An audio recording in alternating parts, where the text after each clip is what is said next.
किसान आंदोलन को लेकर हमारे साथ हैं करौली के विधायक और कांग्रेस के प्रदेश महासचिव लाखन सिंह मीणा। किसानों को लेकर कांग्रेस की क्या तैयारी चल रही है, इसके बारे में जानकारी देंगे। सर, जो किसान आंदोलन सरकार जो कुचल रही है किसान आंदोलन को, इस पर आप क्या कहना चाहेंगे? किसान आंदोलन को जो सरकार कुचल रही है, इसके मामले में ये कहना चाहते हैं, किसानों के लिए जो केंद्र सरकार जो 3 काले कानून लेकर आई है, इन तीनों काले कानूनों में जो किसान का है अहित है। और जिस तरह से जो कानून में ना कोई एमएसपी का कोई हवाला है, ना समर्थन मूल्य का है, और भंडारण जो क्षमता जिस तरह से पहले जो सरकार ये थी कि उस पर एक वो थी रोक के भाई इतना ही आप भंडारण रख सकते हो या गवर्नमेंट रख सकती है।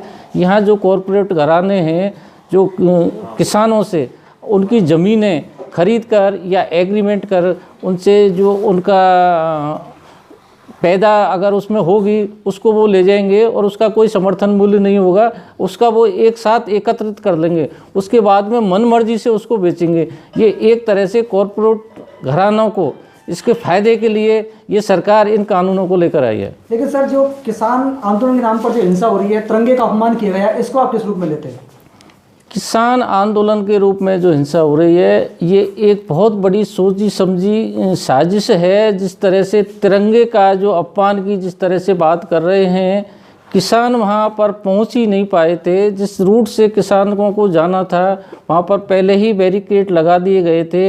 ये सोची समझी चाल है इस आंदोलन को ख़त्म करने के लिए कि किस तरह से ये आंदोलन ख़त्म हो, और इन्होंने अपने ही आदमी उसमें घुसाकर आंदोलन को कुचलने का ये काम किया है केंद्र सरकार ने। आप गंभीर आरोप लगा रहे हैं कि भाजपा ने अपने आदमी भेजे, इसको कैसे साबित करेगी कांग्रेस भाजपा के आदमी थे वो? बिल्कुल, जिस तरह से मीडिया में भी आ रहा है, पेपरों में भी आ रहा है, जो आदमी झंडे फहरा रहे हैं वो बीजेपी के आदमी हैं, आरएसएस के आदमी हैं, उनकी विचारधारा के आदमी हैं जो वहाँ पर झंडे फहरा रहे हैं। फोटो लगाना क्या होता है? फोटो राहुल गांधी के साथ भी बहुत लोगों के ऐसा है, फोटो आदमी साथ में वही खिंचवाएगा जो उसका नज़दीक आदमी होगा। हर आदमी इतने बड़े आदमी के साथ में मेरा और आपका फ़ोटो तो है नहीं राहुल गांधी जी के पास में, आपका और मेरा तो है ही नहीं उनके मोदी जी के पास, अमित शाह जी के साथ में है क्या अपना? नहीं है। तो जो आदमी उनके नज़दीक है तो उनके वहाँ फ़ोटो भी अखबार में आ रहे हैं, वो झंडे भी फहरा रहे हैं। तो ये सोची समझी साजिश है इस आंदोलन को, किसान आंदोलन को कुचलने की।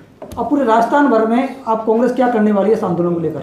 राजस्थान भर में कांग्रेस पार्टी किसानों के साथ खड़ी है। किसान आंदोलन के लिए जब से ये आंदोलन चालू है, पार्टी इस आंदोलन में किसानों के साथ है। किसानों के साथ ही हर जगह धरने प्रदर्शन हो रहे हैं, हर जगह रैलियां निकाली जा रही हैं, और कांग्रेस पार्टी के कुछ विधायक, कुछ लोग तो दिल्ली में बॉर्डर पे भी जाकर आए हैं।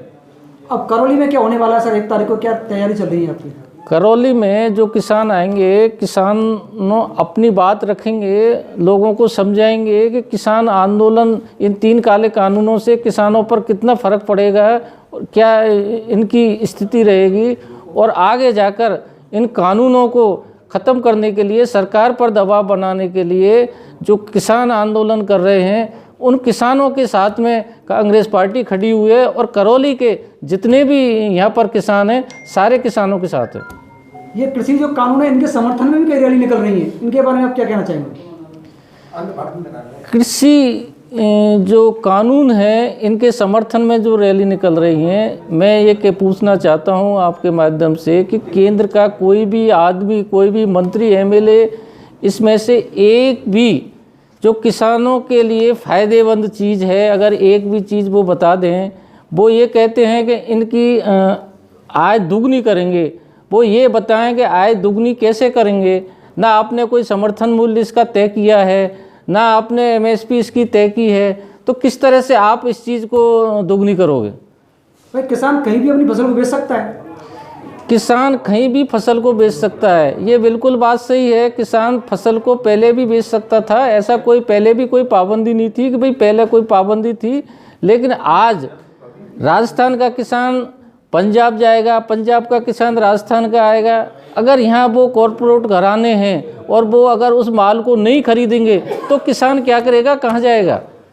ये थे करौली के विधायक और कांग्रेस के प्रदेश महासचिव लाखन सिंह मीणा, जो किसान आंदोलन मुद्दों पर अपने विचार रखे थे। मीणा जी, आपका बहुत बहुत धन्यवाद। Thank you.